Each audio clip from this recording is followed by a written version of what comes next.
बनों को तकरीबन 500 सालों तक हर बादशाह ने सिर्फ लूटा है, बदले में कुछ भी नहीं दिया है।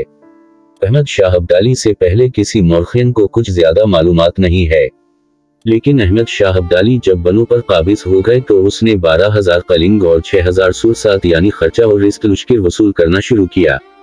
अहद तैमूरी में भी कुछ कमी नहीं हुई।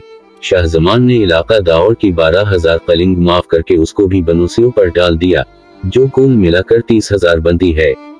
उसके अलावा दरानी ने हिंदू पर अलग से 1 या 2 रुपए कलिंग लगा दिया, जिसकी वजह से अक्सर हिंदू बनों छोड़कर दूसरे मज़ाफान में आबाद हो गए।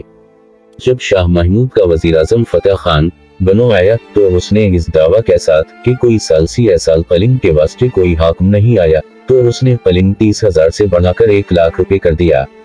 इसके बाद पैरदिल खान वगैरह हाकमान अफगानिस्तान के इसी तादाद के नाम पर जो हाथ लगा वसूल करते रहे। उसके बाद जब सिखों की हुकूमत आई तो उसी ने भी 1 लाख कलिंग बरकरार लेना शुरू किया। फतेह खान टिवाना जब सिखों की तरफ से हाकिम बनों बनकर आया तो आपने कलिंग का बकाया कहकर कलिंग 1.5 लाख रुपए कर दिया।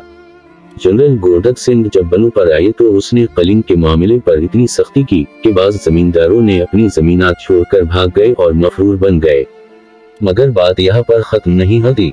जो जमींदार कलिंग से भाग गए थे उसी का कलिंग उनके रिश्तेदारों पर डाल दिए और उनसे वसूल करने लगे। जब रिश्तेदार भी मफरूर हो जाते तो जो कोई भी उनका कलंक देता उसको उनकी सारी जमीन दिया जाता। सादा लफ्जों में बयान करो तो हाकमान अफगानिस्तान और सिख जो भी आते बनों को लौट कर चले जाते थे, जिसकी वजह से अक्सर जमींदार अपनी जायदाद से हाथ धो बैठते। अंग्रेज जब इस जमीन पर आए तो उसने भी बाकी बादशाहों की तरह कलिंग लेना शुरू किया, मगर उसने माल के जमीन को थोड़ी सी रियायत दी थी।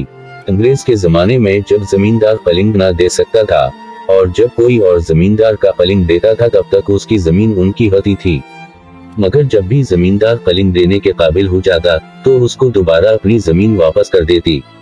कलिंग देने का अपना तरीका होता था। कलिंग को 5 बड़े हस्सों पर तकसीम किया जाता था, जिसके बाद छोटे छोटे हस्सों पर तकसीम करता। इसकी एक अलग कहानी है। एक दफा नादर शाह दरानी जब बनों से गुजर रहा था तो उसकी बीवी की हार किसी ने चोरी कर ली। नादर शाह ने गौसे में आकर कहा कि सबके सब बनों वालों को मार दो। किताब नवीस लिखते हैं कि उस छोटी सी गुनाह के बदले नादर शाह के फौज ने पूरे के पूरे गांव को मारकर जला दिए गए, जिसके डर से मासूम लोगों ने अपने आबाई इलाके को छोड़कर दूसरे मज़ाफान में आबाद हो गए। बनों की जमीन ने बहुत जंगे और गारतगिरी देखी है। इस जमीन पर अफगानों ने, सिखों ने, मुगलों ने, अंग्रेजों ने और पश्तून सरदारों ने कई बड़े हमले और जंगे किए हैं, जिसमें कभी मकामी लोग जीत जाते और कभी हार जाते। बनों पर जब बहादुर शाह जमान इब्ने औरंगज़ेब आलमगीर ने कब्जा किया तो उसको मुस्तकिल अपने हुकूमत में लाने के लिए झंडो खील के मकाम पर एक किला बनाया, जिसका नाम शाहकोट से मशहूर होगा।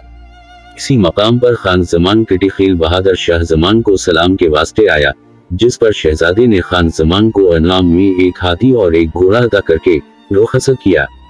गर्मी के मौसम में शहजादे ने असाल खान को हजारा से बलवा कर मुख्तसर फौज के साथ बनों का हाकिम बनाया और खुद काबिल चला गया। मगर वापसी पर बहादुर शाह जमान की लश्कर को बामकाम दाऔर वज़ीरों और दाऔर कौम ने उन पर हमला किया।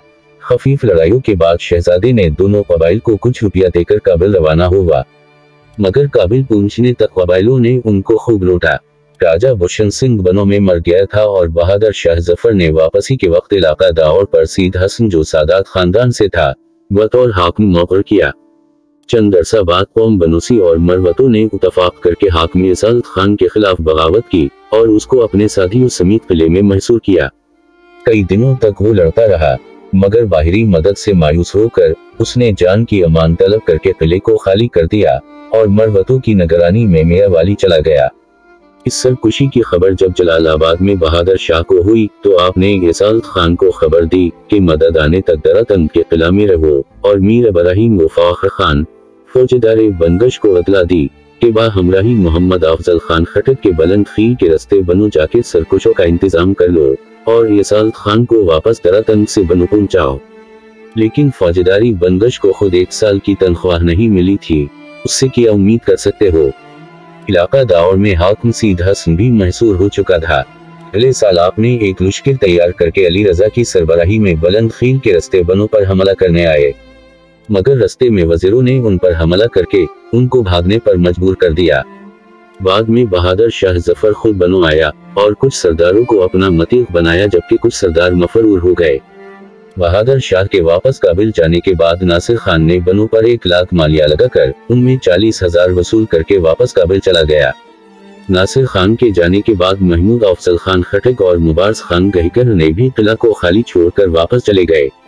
उसके बाद कभी शाही फौज गालिब होते और कभी बनोसी। मगर जब 1150 हिजरी में नादर शाह ईरानी बनो में आया तो आपने बनो का कत्ल इतनी वहशत के साथ किया कि बहुत से गाँव ने इलाका बनो का छोड़ दिया। नादर शाह के बाद अहमद शाह अब्दाली जब बनो आया तो आपने बनो पर 18,000 उजरत मुक़र्रर किया।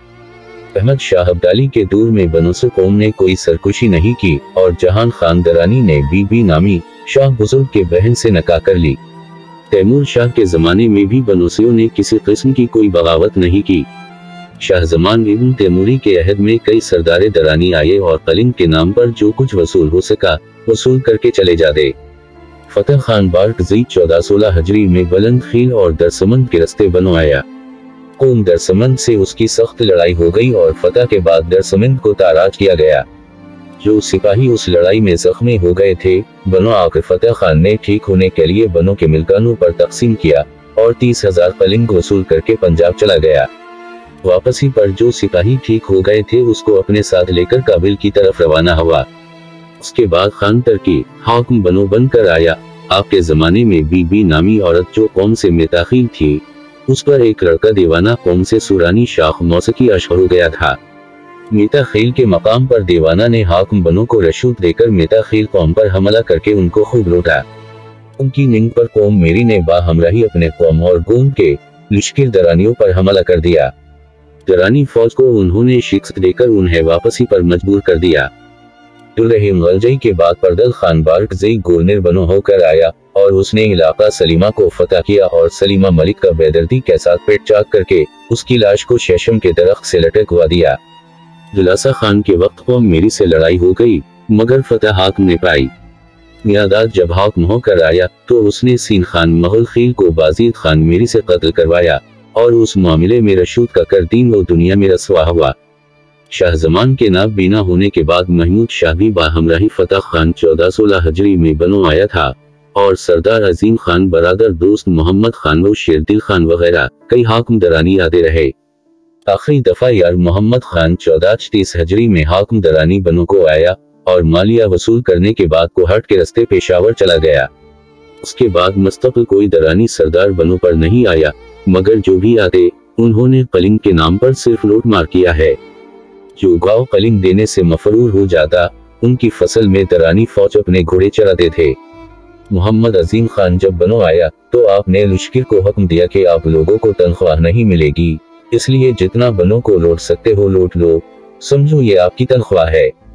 उस अहमकाना हुक्म पर लश्कर दरानी ने बनो को खूब लूट लिया। मेरे बाप ने हमसे कई बार ये जुमला कहा है कि दरानी या गलजई हमारे खेतों में जबरदस्ती अपने घोड़े चराते थे। जब हम उनसे कहते कि ये खेत हमारी है और अनाज की जमीन है, इस बात पर दरानी कहते कि हमारे घोड़े यहाँ पर चरेगी, अगर आपने अपने फसल को बचाना है तो अपने खेत को किसी और जगह पर मुंतकिल कर दो। एक दफा एक अखवन कुछ रुपया लेकर अस्कर की तरफ आया। जब लश्कर में दाखिल हुआ तो फौज दरानी ने एक गरीब कच्चे जई को पकड़ा हुआ था। उससे जब कुछ हासिल ना हो सका तो सिपाहियों ने उससे कहा कि तुम कुछ दावा कर। जब अखवन को करूफर से जाते हुए देखा, उस गरीब कच्चे जई ने जान छुड़ाने के वास्ते कहा कि इस अखवंद ने खरबूजे की खेत में मेरे बाप को कत्ल किया था। उस नाहक तहमत पर सिपाहियों ने अखवंद को पकड़ लिया और उससे सारे रुपया लिया और उसके कमर से उस इमामा को भी उतार लिया। फिर ज्यादा रुपयों की लालच में आपको कैद में डाल दिया। बेचारा अखवंद रात को मौके पाकर वहां से नंगे सर उठते गिरते भाग गया। जब अखवंद और इल्माए कराम से ये सलूक था तो हमसाया के साथ उन लोगों का कैसा सलूक होगी। दूसरी तरफ मरवत में इसी दो गुंडों की वजह से अबीजर खान ईस खील और नवाज खान बेगो खील आपस में लड़ रहे थे। नवाज खान बेगो खील ने नवाब हाफिज अहमद खान को मरवतों पर हमला करने के लिए रुखसाया। नवाब अहमद खान बाहमराही शेर मोहम्मद खान के मरवतों पर यलगार करने के वास्ते आया। अबीजर खान उनके मुकाबला पर आया मगर उस लड़ाई में मरवतों को शिकस्त हो गई और तकरीबन 160 आदमी मरवतों के मारे गए। उस फतह के बाद दीवान मानक राय ने मरवतों पर 40,000 कलिंग मौकुर किया। मरवतों के बाद नवाब ने बनों पर हमला कर दिया। खुजड़ी के मकाम पर बनोसियों ने नवाब को शिकस्त दे दिया और भागकर दोबारा लकी मरवत चला गया। उस लड़ाई के बाद बनोसी 3 साल तक आजाद रहे। रंजीत सिंह जब हाकिम बना तो उनकी तरफ से कन्वर शेर सिंह अपने सिपाहियों के साथ बनों आया और बनों पर 1 लाख रुपया कलिंग मौकुर किया। इस दफा बनोसी ने सोना चांदी और कम कीमत वाले अशिया की महंगे दाम बताकर सिख सिपाहियों को दिया। जब वो मंजूर हो गई तो बनों में ये बात मशहूर हो गई कि सिख हुकाम सोना चांदी तांबा और किले को एक बराबर समझती है। दूसरी दफा खड़क सिंह बाहमराही फतह सिंह वास्ते कलिंग वसूली बनों आया तो दिलासा खान मलिक तपा दाऊद शाह हुकूमत से बागी हो गया। बनोसियों ने जहाद समझकर सिखों के खिलाफ इलाका गुल हसन मंदी के मकाम पर दोनों के माबीन लड़ाई शुरू कर दी। जहादियों को शिकस्त हो गई और दिलासा खान भागकर इलाका दाऊद को चला गया। इस दफा चांदी और तांबे से काम न चल सका और पूरे के पूरा मालिया वसूल करके खड़क सिंह बनों से चला गया। तीसरी दफा फिर खड़क सिंह और फतह सिंह आए और बाद वसूली के बावजूद फौज खुशी के लिए पेशावर चले गए। चौथी बार ताराचंद सिंह बनों आया। अव्वल उसने मरवतों को खूब ताराज किया और फिर बनों आगरा के मकाम पर खीमाजन हवा। यहाँ से आपको खबर हो गई कि दिलासा खान और दाऊद शाह बागी हो गए हैं। आगरा से कूच करके मामिश खील में फरूकिश हवा और सुबह को दिलासा खान के गांव पर हमला कर दिया। तूप को पेपल के दरख्त के नीचे लगाकर गांव के दीवारों को मुसमार करना शुरू किया। जिस जगह पर तूप की गोली लगती गांव वाले बीर या दूसरी दरख्त को काटकर उस जगह को बंद कर देता। आखिरकार बनोसियों में से बेहतरीन निशानबाजों ने बाहर आकर तोपच्चियों पर गोलियां चलाकर तमाम तोपों को बेकार कर दिया। इसके बाद सिख फौजी गांव में अंदर घुसने की कोशिश शुरू कर दी, मगर बनोसियों की बेहतरीन निशानाबाजी के वजह से वो फिर से पीछे हट गए और हिफाजत के लिए सिखों ने खंदकें खोदकर 20 दिन बाद फिर से दिलासा खान पर एक नाकाम हमला कर दिया। आखिरकार उसने जो कुछ मंडान, ईसकी और तपई से वसूल किया था उसे लेकर पंजाब चला गया।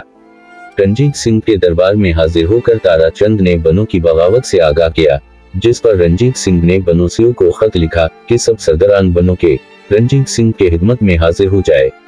बनों के तमाम सरदारान पंजाब में रंजीत के खिदमत हाजिर होकर आपको अपने जुल्म से आगाह किया, जिस पर रंजीत सिंह ने ताराचंद को खूब डांटा। रंजीत सिंह ने बनों का कलिंग 30,000 कर दिया और एक वकील भी उनके साथ कलिंग जमा करने के वास्ते बनों रवाना किया। बनों पहुंच कर तमाम सरदारों ने वकील से कहा कि इतनी कम रकम तो आप खुद ही जमा कर सकते हो, उसके लिए हमारी जरूरत नहीं है। वकील कलिंग वसूल करने में नाकाम रहा। आपके जाने के बाद कंवर नवनहाल सिंह और राजा सुचेत सिंह बनों आए। सुचेत सिंह का जुल्म कई सालों तक लोगों को याद था। जब सुचेत सिंह बनों में दाखिल हुआ तो उनके मुकाबले पर लड़ने के लिए दिलासा खान के साथ मुजाहिदीन भी थे, मगर सुचेत सिंह नहायत चालाक इंसान था। उसने जंग बड़े आराम से शुरू किया और इतना लंबा किया कि दिलासा खान के मुजाहिदीन तंग रात की तारीकी में बनों को छोड़कर चले गए। एक दफा बनों में किसी ने गौशाला को ज़ुबह किया था, जिस पर सुचेत सिंह ने फौज को हुक्म दिया कि उस गांव के सब लोगों को ज़ुबह कर दो। चुनाचा उस गांव का कत्ल आम वो हारतगरी के अलावा जो बच गए उसके हाथ पांव काट दिए गए। चंद सिख फौजियों को अहमदजई वजीरों ने कत्ल किया था। सुचेत सिंह को दामन कोह और तहल में जो भी वजीर मिला उसको कत्ल कर दिया और लतंबर तक उनकी फौज ने गारतगरी कर दी। अपने मौसा खान सलीमा खील के कहने पर असद खान हसन खील से 18,000 रुपए बतौर चटी यानी जुर्माना वसूल किया। असद खान ने ये तमाम रुपया गला बेचकर सिखों को दे दिया। बनों की तारीख बहुत लंबी और पुरानी है, उन सब को बयान करना नामुमकिन है, इसलिए मैं वीडियो को यहाँ पर खत्म कर रहा हूँ। अगर अल्लाह ने चाहा तो बनों पर एक मुकम्मल वीडियो बनाऊंगा। वसलाम।